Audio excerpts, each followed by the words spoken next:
Hello you guys, I'm coming back with a video talking to you guys about UFC fighters with in-cage tics.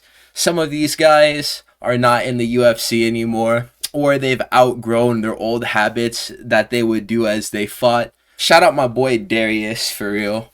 If you guys know about Darius, bro, these guys straight up be stimming in the octagon. So we're gonna get right into the picks. We all have nervous habits. Sometimes people like tap their foot. Sometimes they bite their nails. I used to rip my bong every like 5 minutes back whenever I was chiefing gas still. I couldn't do that whenever I fought, but if there was a way for me to have been able to make that possible while I was fighting, that would have been sick. In cage, the fighters that we're going to be talking about, they do something with their hands or like with their face or just in general, and they can't seem to help it. So let's talk about it. These fighters with in-cage tics. The first one is going to be Dustin Poirier. This is kind of signature at this point. There was no need for him to like mess with his hair in his retirement fight since he didn't have hair. He started buzzing his head after the Islam title defense. But whenever it was salon quality Dustin Poirier, you know he was fixing his hair in between boxing combinations. And no matter what, he's always been the guy to pull up his shorts. If he gets hit with a big shot and is going to reset out of the pocket, you know he's pulling up his shorts. If he lands some good stuff on you and he has you on the retreat, before he closes in to land even more solid shots, he going to pull up his shorts and he's going to hit that walk down pulling up his shorts. This is kind of like a... This is a hood style technique. I didn't really engage with this side of fight media too much, but whenever I was more active on Twitter, which I plan to become more active on, follow me on Twitter, BeewolfMMA. Also like, comment, and subscribe on the video too. I might as well ask you guys do that at this point as well, but dude, I was watching the World Star Hip Hop Twitter account would pop up on my feed sometimes, and it would be dudes like fighting in the bathroom. Nobody had a belt on. You know, Dustin Poirier was in the hood shooting fades over 40s and Swisher Sweets, man, and he wasn't wearing a belt, and the people that he was fighting weren't wearing belts either. So this is a force of habit from back in the day whenever they used to sag big, oversized Levi's and have to pull them up in between throwing crisp boxing combinations. And Dustin Poirier was still using the Wing Chun guard in the hood and pulling up his dickies so that they wouldn't fall down in between catching shots and throwing them.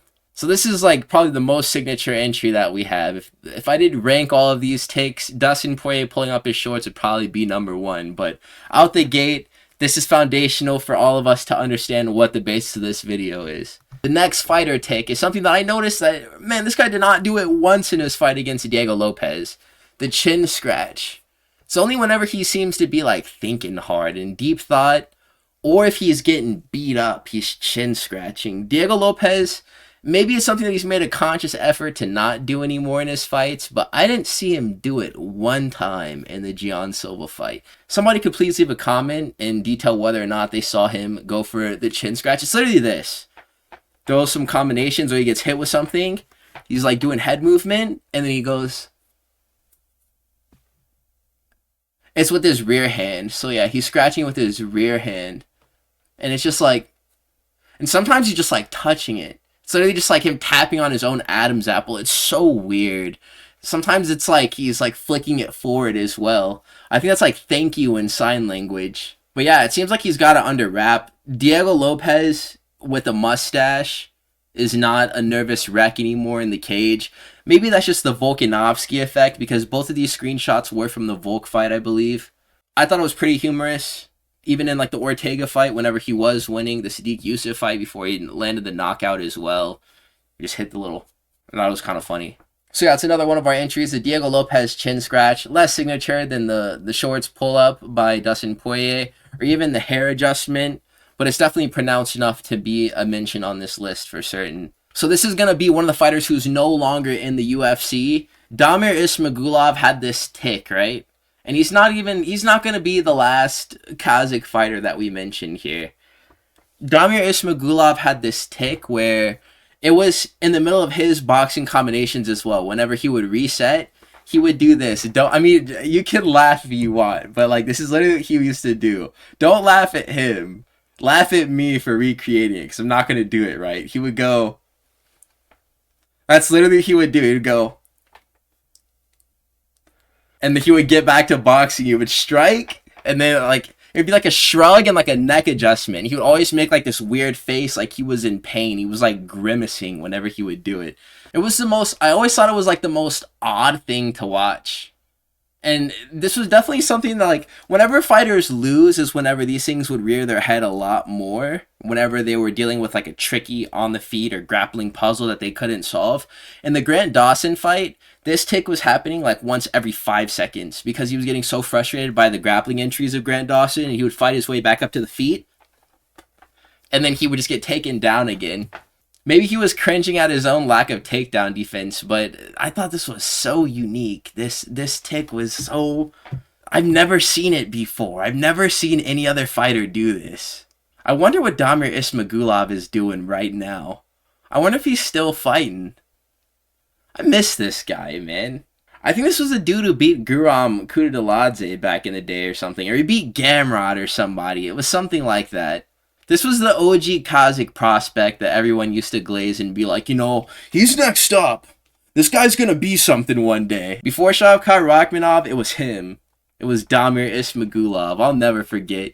The next fight that we're gonna talk about, and this is kind of like a stim the more that like I go back over the footage and I analyze it, or especially the accounts of the fighters who had conversations with Kevin Holland in their fights where he was just talking. It seemed like a nervous habit on his end. Because he wouldn't even be making sense. Whenever the words were able to be made out, they would be... I mean, obviously you're dealing with fatigue and you have to do a lot of quick thinking in a fight. So to be able to think about like one-liners or extended sentences like he was delivering in his fights against like Jacare Souza. He said like, I had a dream about this. And he'd always be smiling uncomfortably while he said it too. Or like against Thiago Santos whenever he was getting grappled. Just smiling uncomfortably, just like... bad syntactically put together sentences as he's just getting ragdolled, you know? I think that he was saying like something freaky to MVP too. It was definitely like some freak stuff he was saying, like talking about like fighting and then like sex after fighting. It's like, dude, what you talking about, man?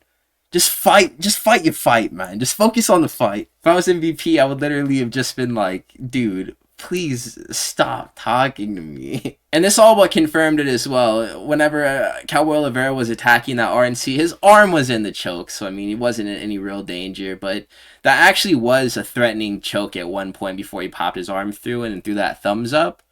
And I think that he does, like, these types of bravado moves in order to prove that he's staying cool in really tense situations whenever it does get kind of freaky. Because it had been known for a long time that grappling was Kevin Holland's Achilles heel. And I mean, he's in a position where Jacare Souza, granted he didn't land that shot that KO'd him stiff off of his back, which was super impressive, probably was just going to get wrestle fucked to a decision in that fight. And that's what everyone was thinking was going to happen. Or he was going to get submitted like it had been happening to him.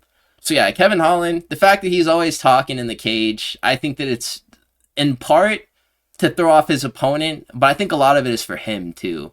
Because, I mean, I think this is just how he deals with nerves, is to try to break the ice in the cage, which is, it's a strange thing to watch, but, I mean, if it works, it works. Sometimes in serious matchups, though, it's too much. Like in Ritter to Ritter versus Kevin Holland, he wasn't talking in the cage. And also the fight against Jack Della Maddalena as well, he didn't talk at all during that fight. There was no like chatter back and forth. So whenever it's like a serious situation where he can't play around, he doesn't talk and he does worse. So I mean, maybe that's just his way. He's literally talking himself through the fight. It's not really him just trying to get in his opponent's head. It's him trying to get out of his own. So that's really interesting to notice. The next fighter that we're going to talk about is Diyar Nurgozhay. And this guy...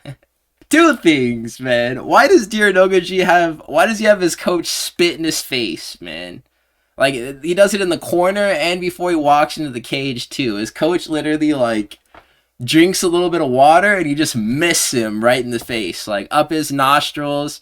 I mean, he closes his mouth, but, like, his lips aren't pursed, so he's literally getting his coach's spit on his mouth. And then he's in there, like, that's gross, dude. That's disgusting. It's just straight up transfer of body fluids before a dog goes into the cage. Like, why is he doing that? I saw that on the footage whenever I was doing research for his fight with Uran Salty Baldiev. Urine Salty Balls. That he got... water spit on his face by his coach. I was like, okay, hold on. Run that back real quick. And I watched it about like 5 times just out of sheer disbelief. Like, man, ain't no way. Because he literally like signaled to his coach, like, yeah, you know what to do right now. And his coach just spits in his face, bro. Like Triple H just right in the eyeballs. But I'm getting sidetracked. That's not what we're even here to talk about. That's definitely something that he does for nerves as like a pre-fight ritual, but he does this thing where with his lead hand, he rubs his eye. He goes, whenever he's resetting, lands a shot. Whenever he gets a jab off, whenever he gets jabbed, he's like, it's like there's something in his eyeball. There's another Kazakhstani fellow as well, so I'm not sure, like, maybe he's like an extended family member of Ismagulov, and this is just like their thing in their family. Whenever they fight, they do weird stuff. Diyar Nurgozhay, he's always touching his face, man. He's always just like, and it's always like the side of his lead hand as well. It's like, what you doing, man? Is he maybe just like messing with his eyebrows to make sure they look good for the camera? I'd be doing that before I walk up into like my job or some public area. Just hit one of these. You got to. But again, in his fights against Brinson Ibero and also Urinsadi Baldiev, he was doing this a lot because he lost those fights. Under great stress, it's funny what we do involuntarily. Like, the human body is such a weird thing. Our brains are so weirdly programmed. The last fighter that we're going to talk about on this list is going to be Jiri Prochazka. He punches his own chest. This is kind of like some old Jiri stuff. Whenever he had like the wide stance and he always kept his hands down, he would like bounce like this is his head movement. And then he would beat on his chest, and he would, like, do this. He would go. And then he would throw his combos. And then if he got hit, he would, like, point at his opponent after he landed. Like, you got me. Haha, you got me. Bro, Jiri Prochazka, bro, this guy is so funny, dude. He's so funny. Alex Pereira taught him to keep his hands up. And lately, in his fights against, like, Rakic or his fights against Jamal Hill, he looks like a proper boxer in the pocket. Whenever he was fighting Volkan Ozdemir in his debut or against Dominic Reyes, man, it was a whole lot of this. Whenever he'd be like, bro, Jiri Prochazka is so funny, dude. His rise to the ranking that he found himself in the UFC, my goodness, dude. Oh, those fights were so funny. And I know the guys he was knocking out, like the people that he fought in both of those clips as well, they never experienced anything like Jiri Prochazka in the cage. And they were not ready to encounter something like it either. Probably the funniest fighter. And like the funniest and most effective fighter while being so comedic to watch fight. Because he was just straight up BM emoting on people. He was the type to like be chest to chest with his opponent in the pocket and then just look off. He was doing that a couple of times throughout both of these fights. Literally would be engaged in the fight, and then there would be like some type of like kick that he would eat on the calf, and he would just look away and just stare for a second and then dial back in. And then you'd point. Like, bro, this man used to kill me, dude. I was actually super sad the way that he got chinned against Alex Pereira. The fact that it happened twice too, man. Oh my god. The first time it was like, okay, I mean, you got dominated. I got caught. I got caught. You got dominated. But the second one, bro, he just got straight up dominated, bro. But I mean, bro, that's that 2024 Alex Pereira effect. Hopefully he can rekindle that in his fight against Magomed Ankalaev. Hopefully he doesn't get embarrassed again. But, you know, that's fighting, bro. Whatever happens, I'm excited to see the outcomes of these. So, yeah, that's going to be my picks for this list. Please do leave other fighter ticks that you do remember seeing that I didn't mention in the comment section. Please also do like and subscribe if you made it to this point in the video as well. I'm going to catch you fellas in the next one. Peace out, my homies.